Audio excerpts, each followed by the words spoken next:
Bismillahirrahmanirrahim. Innal hamdalillah nahmaduhu wa nasta'inuhu wa nastaghfiruh wa na'udzu billahi min syururi anfusina wa min sayyiati a'malina. May yahdihillahu fala mudhillalah wa may yudlil fala hadiyalah. Asyhadu an la ilaha illallah wahdahu la syarikalah wa asyhadu anna Muhammadan abduhu wa rasuluhu la nabiyya ba'da. Amma ba'd. Para jemaah sekalian, puji dan syukur selalu kita panjatkan kepada Allah Tabaraka wa Ta'ala yang senantiasa selalu menganugerahkan segala nikmat karunia kepada kita. Mudah-mudahan nikmat yang Allah berikan kepada kita selalu bisa menjadikan kita sebagai hamba yang pandai bersyukur, menggunakan nikmat-nikmat Allah tersebut di jalannya, sehingga Allah pun akan menambahkan nikmat-nikmatnya kepada kita. Para jemaah sekalian, kita akan membaca hadis yang kelima dari Kitabul Jami' di bab Al-Bir Wasilah. Hadis yang diriwayatkan dari sahabat Rasul Anas ibn Malik radhiyallahu anhu. Sahabat Anas bin Malik ini merupakan sahabat Rasul yang pernah menjadi pelayan Rasul SAW tidak kurang dari 10 tahun. Sehingga banyak hadis-hadis yang diriwayatkan oleh beliau yang bertalian dengan keluarga Rasul SAW. Para jemaah sekalian, Anas ibn Malik pun merupakan sahabat yang Allah berikan umur yang panjang.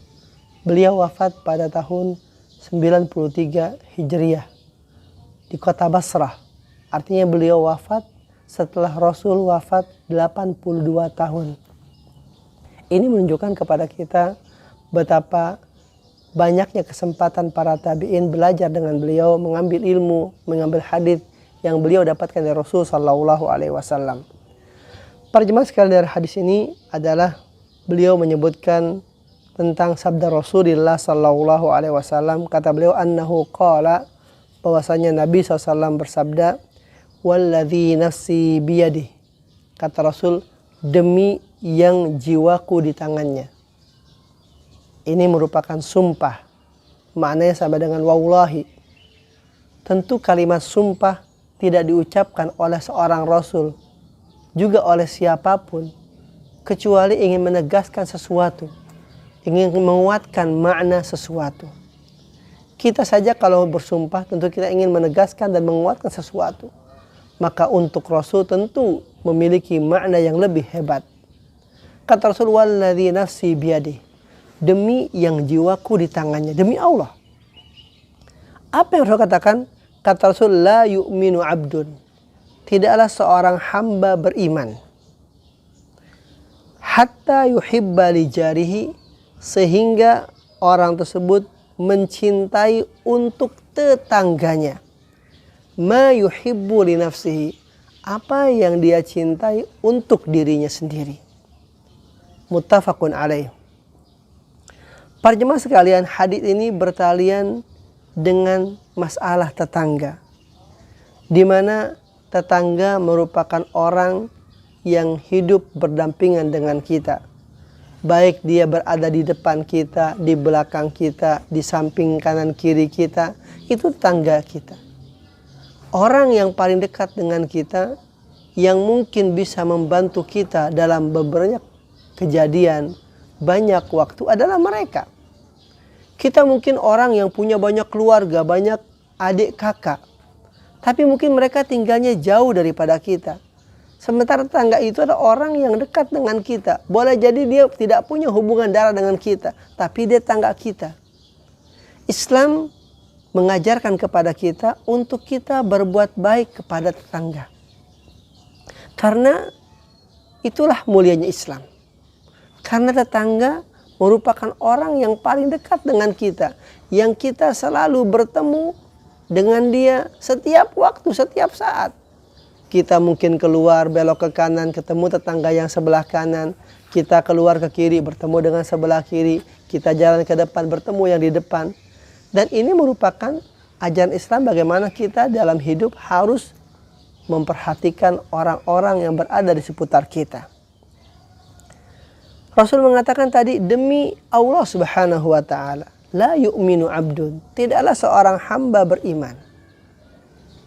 Para ulama menjelaskan bahwa yang ditidakkan oleh Rasul dengan iman untuk orang ini adalah nafyu kamalil wajib, yaitu penidaan akan iman yang seharusnya, yang sempurna. Jadi yang ditidakkan adalah bukan aslul iman, bukan pokoknya iman. Namun yang ditidakkan oleh hadis ini adalah nafyu kamalil wajib. Yaitu Rasul menidakkan akan tidak sempurnanya iman seseorang. Ya. Di mana kata Rasul hatta yuhibba li jari, sehingga dia mencintai untuk tetangganya. Jadi Rasul menjadikan kecintaan kita terhadap diri kita, kecintaan kita terhadap tangga kita menjadi sesuatu yang sama. Seseorang tentu suka untuk dirinya sesuatu yang baik. Maka Rasul ingin menjadikan pula bahwa kita pun suka kalau tangga kita mendapatkan sesuatu yang baik sebagaimana kita mendapatkan yang baik. Jadi luar biasa Rasul menegaskan kepada kita bahwa sesungguhnya seseorang dianggap imannya sempurna kalau dia sudah bisa mencintai apa yang baik untuk tetangganya sebagaimana dia juga suka yang baik tadi untuk dirinya. Katakan misalnya adalah dia suka untuk dirinya apa? Nilai sehat. Maka dia pun juga suka kalau tetangganya sehat. Dia suka untuk dirinya kalau hidup bisa nyaman. Maka dia pun juga suka kalau tetangganya pun merasa nyaman dalam hidupnya. Dia suka makan yang enak. Dia pun juga suka kalau tetangganya bisa makan seperti yang dia makan dan enak. Jadi Rasul mengajarkan kepada kita untuk kita berbuat baik dengan tetangga, gitu. Para jemaah sekalian, di dalam haditsnya yang diriwayatkan dari sahabat Rasul Aisyah radhiyallahu anha ummul mukminin, diriwayatkan oleh Imam Bukhari, Imam Muslim juga, kata Rasul SAW bersabda, "Ma zala Jibrilu yusini bil jar." Kata Rasul, malaikat Jibril selalu dan senantiasa mewasiatkan aku bil jar, dengan tetangga. Arti untuk berbuat baik kepada tetangga.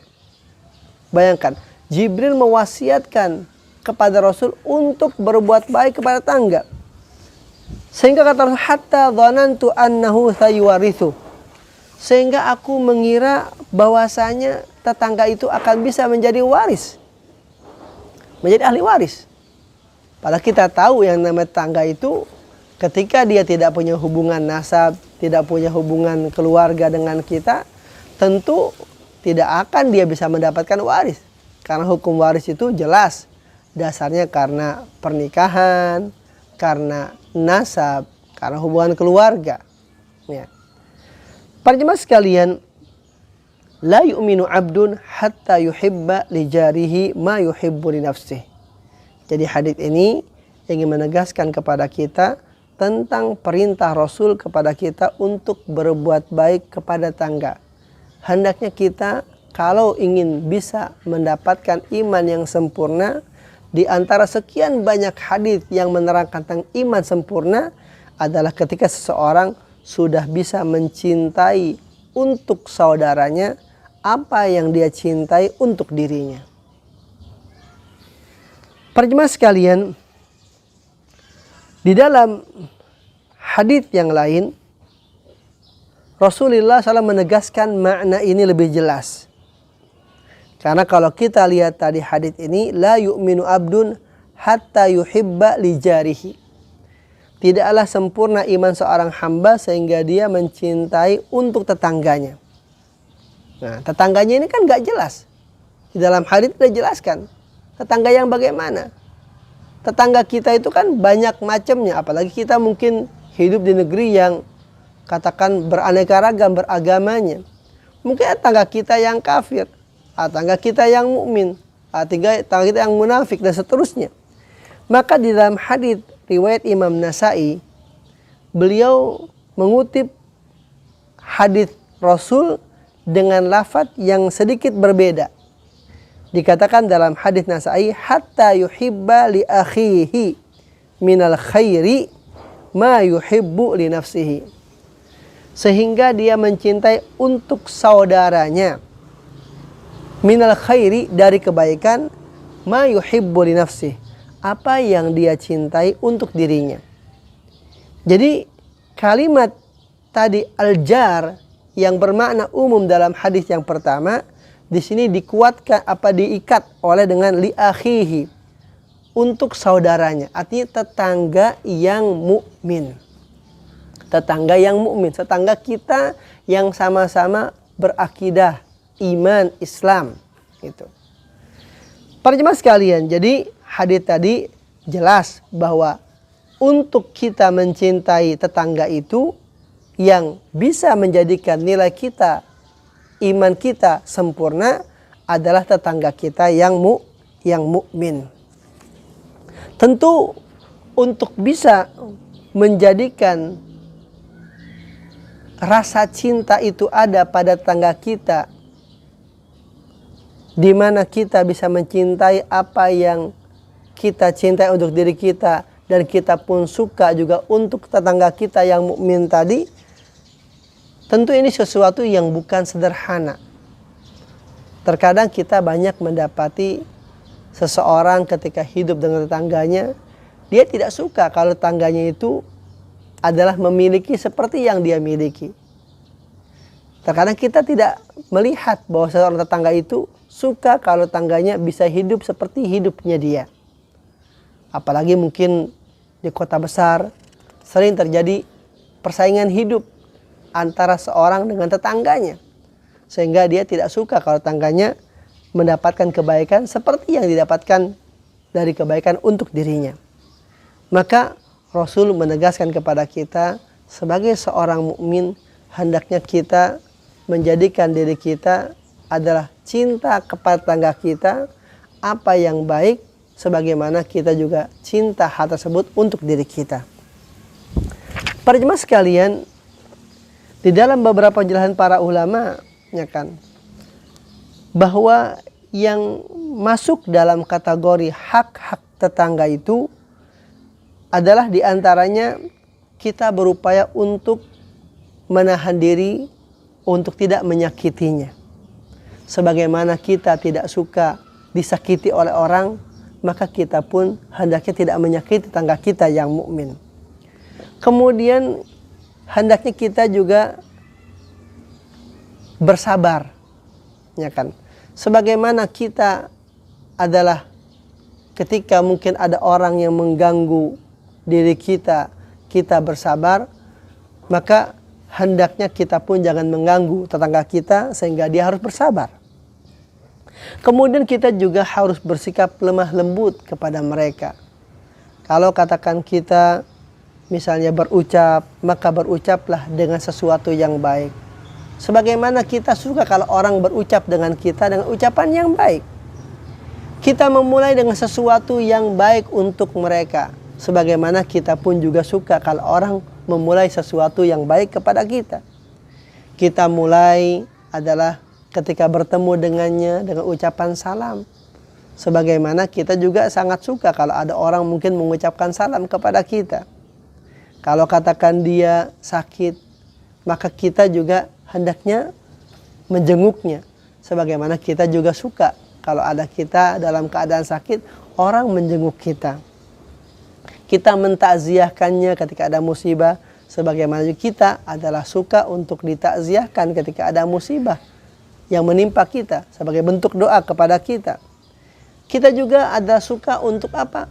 Untuk mengucapkan selamat kepada mereka, tetangga kita tadi. Sebagaimana kita juga suka kalau ada kita mendapatkan kesenangan, orang mengucapkan selamat kepada kita. Katakan di antara kita ada yang mungkin naik pangkatnya, naik kedudukannya dalam pekerjaannya. Tetangga-tetangganya mengucapkan selamat, ya kan begitu, kepada kita. Gitu. Maka kita pun juga hendaknya suka kalau kita tahu tetangga kita yang mungkin mendapatkan kebaikan, kesenangan, kita juga memberikan kepadanya ucapan selamat kepadanya. Para jemaah sekalian, tentu masih banyak adalah apa yang harus kita pahami dari bagaimana kita hidup bertetangga. Di mana diterangkan di dalam penjelasan para ulama yang berikutnya sampai masalah la yatba'uhu an-nadharu fima yahmilu ila dari. Ya kan? Hendaknya kita itu sebagai seseorang yang bertetangga, jangan kita mengikuti pandangan kita terhadap apa yang dibawa oleh tetangga kita ke rumahnya. Gitu. Kita mungkin merasa risih kan kalau kita bawa sesuatu, tetangga ngeliatin apa yang kita bawa. Mungkin kita katakan beli sesuatu ya kan yang baru. Lalu tetangga melihatin apa yang kita bawa masuk ke dalam rumah kita. Kita kan risih. Begitu pula kita hendaknya dengan tangga kita. Kalau dia mendapatkan sesuatu, jangan kita adalah lalu dengan apa yang dia bawa masuk ke dalam rumahnya dari nikmat dan sebagainya, lalu kita ngikut-ngikut adalah melihat-lihat. Ya, tentu ini membuat risih dan membuat nggak nyaman. Ya, ini juga adalah hendaknya kita juga berupaya untuk menutupi segala aibnya dan auratnya. Sebagaimana kita suka kalau kita punya aib adalah orang menutupi aib kita. Jadi para jemaah sekalian, maka hadits tadi sesungguhnya mengisyaratkan kepada kita pertama bahwa iman adalah bertingkat-tingkat. Ada iman yang sempurna, ada iman yang dia tidak sampai kepada nilai sempurna. Tentu kita mengharapkan untuk kita bisa mendapatkan dan memiliki iman yang sempurna. Maka iman yang sempurna pada hakikatnya adalah dia dengan cara kita banyak berbuat taat kepada Allah Subhanahu wa taala. Kita banyak mengerjakan segala apa yang diperintahkan oleh Allah Subhanahu wa taala. Dengan begitu maka iman kita akan sempurna. Maka Rasul dalam hadits ini ingin menegaskan di antara salah satu cara untuk kita bisa mendapatkan iman yang sempurna, kata Rasul, hendaklah kita bisa mencintai untuk tetangga kita yang mukmin apa yang kita cintai untuk diri kita. Para jemaah sekalian, tetangga kita tentu beraneka ragam. Di dalam satu athar yang diriwayatkan dari sahabat Jabir, dikutip oleh Imam At-Tabrani dalam kitabnya, kata beliau bahwa tetangga itu ada 3 bentuk. Ada al-jarul kafir, ada tetangga yang kafir. Maka tetangga yang kafir ini dia mempunyai satu hak dari kita, yaitu hak sebagai tetangga saja. Ada tetangga al-jarul muslim, tetangga yang muslim. Maka dia memiliki 2 hak. Hak sebagai tetangga dan hak sebagai saudara seorang muslim. Sehingga ini masuk dalam kategori hadits tadi. Ya, di mana kita harus berbuat baik kepadanya dan kita harus berupaya mencintai untuk dirinya apa yang kita cintai untuk diri kita. Yang ketiga, kata Jabir radhiyallahu anhu, adalah al-jarul muslimil qarib, yaitu tetangga muslim dan dia kerabat kita. Entah dia mungkin paman kita, entah dia bibi kita, entah dia sepupu kita, ya kan. Maka kelompok yang ketiga ini dia memiliki 3 hak, yaitu hak sebagai tetangga, hak sebagai saudara muslim, dan hak sebagai kerabat. Sehingga orang yang ketiga ini adalah sangat lebih berhak untuk kita berlaku baik kepadanya. Maka para jemaah sekalian, saya ulangi lagi bahwa hadis ini merupakan hadis yang sangat agung, di mana Rasul Shallallahu Alaihi Wasallam memberikan wasiat kepada kita untuk kita berbuat baik kepada tetangga kita yang muslim secara khusus, terlebih adalah tetangga kita yang muslim yang kerabat, walaupun kita juga diperintahkan untuk berbuat baik secara umum kepada tetangga kita walaupun dia kafir. Maka untuk hadits ini terkhususnya adalah kepada tetangga kita yang mukmin. Di mana Rasul menegaskan tadi, la yu'minu abdun hatta yuhibba li jarihi. Kata hadis Imam Nasai tadi apa? Hatta yuhibba li akhihi. Ya kan? Sehingga dia menyukai apa yang untuk saudaranya tadi apa yang dia cintai untuk dirinya. Jadi intinya bahwa kita hendaknya menjadikan diri kita ini sebagai ukuran. Kalau kita suka A, maka hendaklah kita juga berupaya untuk bisa tetangga kita itu menyukai yang A. Gitu. Kalau kita suka yang B, maka kita pun juga hendaknya seperti itu dengan tetangga kita. Jangan kita ingin diperlakukan baik sementara kita nggak berlaku baik kepada tetangga kita. Jangan kita ingin adalah dengar oleh tetangga kita sementara adalah kita nggak mau mendengar apa yang dikatakan oleh tetangga kita. Maka hadis ini merupakan tuntunan Rasul Shallallahu Alaihi Wasallam dalam bagaimana kita hidup. Karena orang hidup tidak mungkin lepas dari tetangga. Seorang hidup tidak mungkin lepas daripada kehidupan di mana dia hidup pasti memiliki tetangga. Dimanapun dia hidup. Terlebih kita sekarang hidup di zaman yang sudah banyak sekali jumlah manusianya. Rasul ketika hidup dahulu sahabat masih sedikit. Jumlahnya masih sangat sedikit. Tapi Rasul sudah mewasiatkan untuk berbuat kebaikan tetangga. Terlebih kita sekarang di mana kita hidup terlebih di kota besar. Tetangga mungkin rapat satu dengan yang lainnya. Maka hendaknya kita berbuat baik kepada tetangga kita yang mukmin. Sebagaimana kita juga suka untuk kita mendapatkan kebaikan seperti itu.